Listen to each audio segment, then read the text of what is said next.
首先，我们先从卫星云图来看到这个画家沙台风是在早上的8点30分的时候，气象署先发布的是海上台风警报。那么就在稍早5点30分的时候，已经进一步发布陆上台风警报了。而这画家沙台风目前已经增强为强烈台风的等级，而它的暴风半径已经从300公里又再增胖为320公里了。真的可以说是一个又强又大的台风，而且可以看到它的结构相当的扎实，并且它暴风圈的范围相当的宽广，因此它对台湾的影响千万不能够小觑。而它未来的路径呢，会朝着巴士海峡的方向来移动，而依照目前的路径看起来，就会在明天周一以及后天周二，会是它相对来说最接近台湾的时刻，也是它影响台湾天气最剧烈的时刻。而我们听到最近这个海陆警已经齐发了，在陆警的范围就包括了在恒春半岛，而海警的范围则包括在台湾的东南部海面，在巴士海峡，另外还有在台湾海峡南部以及东沙岛海面。提醒海上作业的船只要多加留意之外，在今天包括整个基隆北海岸，在东半部的沿海，还有在恒春半岛的沿海，都要留意会有长浪发生。而随着这台风在明天会移到台湾西南部的海面，这时候在明天的时候，会是这个台湾南部的沿海，还有在马祖的沿海，也要注意会有长浪的发生。而至于对天气上的影响呢，其实随着台风步步的进逼，在今天开始已经先受到了台风外围环流的影响。而我们进一步先从降雨趋势带您来看到，在今天从北到南，包括了在基隆北海岸，在宜兰花莲，其实包括在大台北地区，都已经受到台风外围环流的影响，有一些间歇性的阵雨发生。而在台东还有在桃园以北，降雨就比较零星一些了。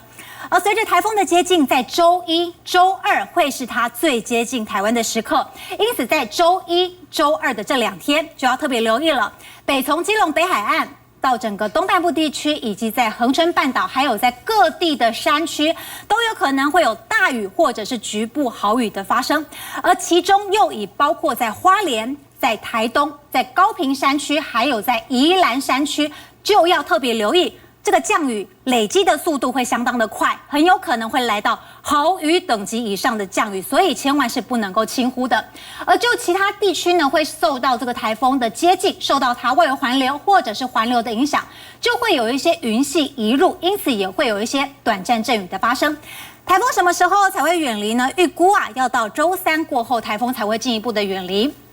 不过尽管如此，在周3的这一天，在东部、在东南部还是可以看到持续性的降雨，并且还是有可能会有局部大雨的发生。而最后几项天气小叮咛就要来帮大家做一个统整了。台风在接近当中，而预估就是在明天还有在后天。周一、周二这2天会是台风最接近的时刻，东部山区都要留意会有局部的豪雨。中心的位置大致上是在鹅銮鼻的东南东方大约630公里的海面上，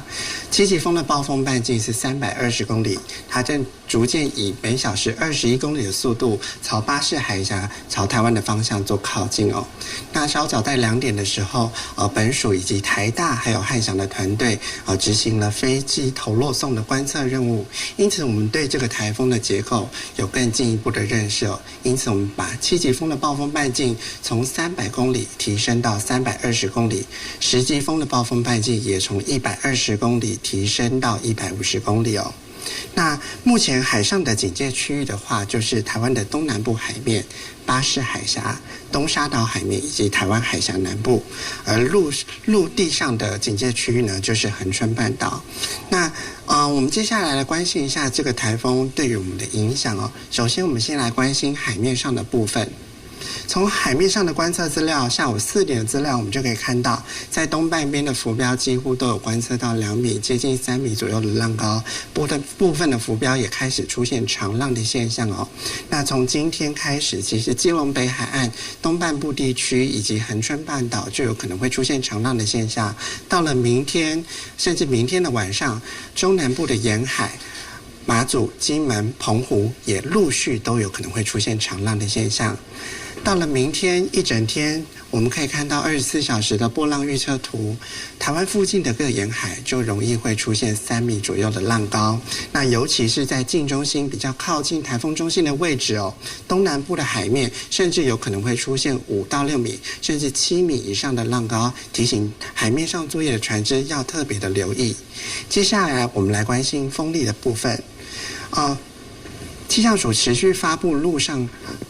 强风特报的乡镇灯号，那针对的区域就是全台各地，基本上尤其是嘉义以北啊，然后台东、恒春半岛以及各离岛都容易会出现8级以上的强阵风哦。那另外，尤其是在明天台风比较接近的时候，在兰屿绿岛还有恒春半岛，甚至有可能会出现阵风12到13级左右的风力哦。那我们来关心一下风力的时程。刚才提到，明天一整天台风逐渐接近的过程，各地开始慢慢会出现8级以上的阵风哦。到了后天23号的白天，23号的晚上，台风逐渐移动到恒春半岛的西南边的时候，整个风力的区域会稍微有一些调整哦。首先是主要整个海峡的风力比较强的部分会慢慢的北移到新竹以北哦，那整个东半部都还是强风的区域。另外，在比较靠近台风中心的南部、高雄的屏东这些区域，也都可能会出现强风哦。所以总结一下，基本上各地都可能会出现8到10级的强阵风，尤其恒春、兰屿以及绿岛，刚刚提到可能会出现12到13级左右的阵风。接着我们来关心雨量的部分。从雷达会波图就可以看到，目前台风的外围云系已经逐渐在影响台湾地区，尤其是台北啊、基隆、宜兰以及花莲地区都受到它的外围环流的影响。那另外我们可以注意到，在中南部主要是因为今天还是有一些午后热对流的发展，所以下午也是下了一场大雨哦。那接着的话，就是今天晚上的雨量，我们可以看到热区基本上就是在基隆北海岸、宜兰以及花莲地区都有可能会有局部性的大雨。到了明天白天，整个北部地区、东半部地区还有恒春半岛，甚至高屏的山区都有可能会出现局部性的大雨或是豪雨。影响最明显的时候，大概是从明天晚上开始，一直到礼拜3的清晨，花东地区、宜兰的山区还有高屏的山区都有可能会出现豪雨等级以上的降雨哦。那我们可以注意到，其实这个台风对我们的影响，大致上雨量就是在东半边、北部以及高屏地区。那相对来说，在西半部这些区域，降雨的影响就没有这么明显。但是明天需要注意的就是高温的部分。气象署持续发布高温资讯哦，针对的就是明天从苗栗一直到嘉义都有可能会出现36度甚至37度的高温。那台中的部分有橙灯，是因为过去几天已经连续出现3天36度的高温哦，所以我们也发布了橙色灯号。为大家总结这个台风未来影响的时程哦，从今天晚上开始，受到它的外围环流的影响，各地的风浪就会逐渐的增大，也有可能会出现8级以上的阵风。那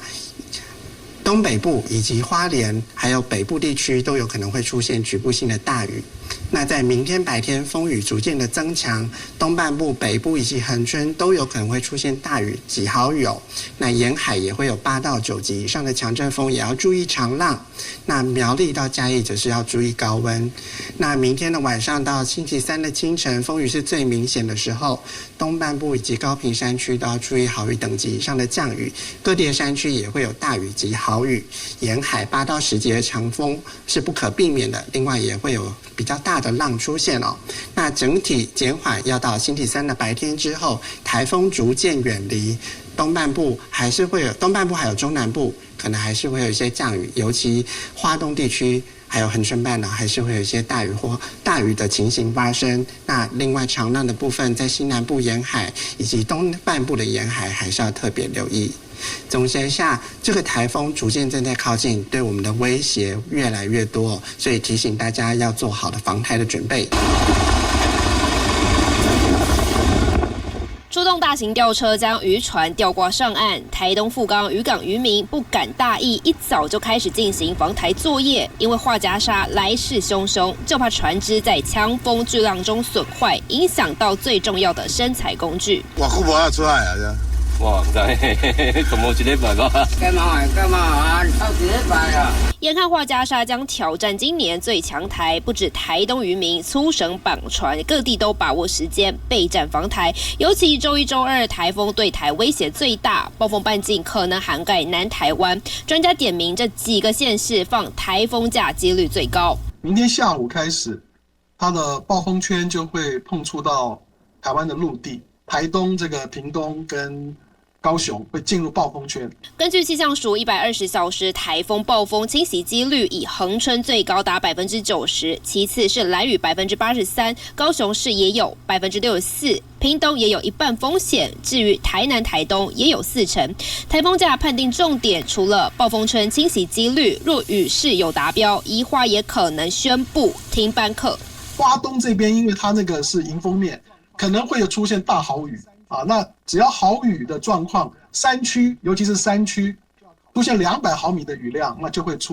它就要考虑放台风假。不止雨势威胁，画家沙也挑战今年风王宝座，7级风平均暴风半径300公里，10级风则是120公里，是个又强又大的秋台，威力丝毫不输去年同样强大的康瑞台风，当时造成全台超过上万件灾情。画家沙台风影响范围广，而且破坏力不容小觑，绝对不能掉以轻心。东新闻生活中心综合报道。画家沙升级围强台进逼台湾，让台北捷运不敢大意，进入高度戒备状态。北捷在脸书贴文回顾2001年9月那莉台风袭台时的惨痛经验，当时多达16个车站淹成滚滚黄河，其中后山皮站积水约315公分，西门站高达540公分，台北车站更淹没3层楼。由于大淹水造成行控中心瘫痪，轨道与月台受损严重，板南线全线以及淡水线部分路段一度停驶，板南线在近1个月后才陆续恢复运行，全线全面通车则直到同年年底才完成。北捷表示，那一夜的冲击至今仍历历在目，将依照过往经验强化防台与防洪措施，并进行疏散演练，确保运行安全。味噌汤加入豆腐，再打入蛋花，搅一搅，慢慢煮滚，是吃凉面、吃日料的最佳绿叶。也别忘了提味的精髓就是这一把葱花，只是业者越加越心痛，毕竟葱实在太贵了。一把葱240，这个就是我今天早上去环南市场买的，我上个礼拜买380。只是再贵，该用的葱还是得用。业者指出，用量会比往常少放1/3，真的扛不住才会考虑用菜代替葱花。尤其台风步步逼近下，就担心葱价又飙高，担心这个菜价啦，各方面甚至葱又飙涨了，我们成本又增加了。再来到菜市场，除了台风就要来，再加上周一市场休市，不少民众来囤菜。看过去，葱一把350元，相较于之前一把大约200，差很多。摊贩就指出，不少民众问了价格却买不下手，而且贵桑桑的还不止葱。番茄，对，差了多少？差了快一半吧。番茄先前1斤大约100元，现在来到130元左右，民众直呼涨得很有感。不过其他叶菜类价格相对稳定，平均1斤20到25元左右。但不少人就担心台风过后会飙涨。本来有疫情，想说它今天一定会贵，可是还好没有，就怕过2天就真的会贵。一定涨啊，很多。但是菜现在青菜已经回稳了嘛，但是青菜可能下个礼拜就要涨了。如果它的影响层面不大的话，它的价格要波动异常很明显的话，是不会像之前那么恐怖了。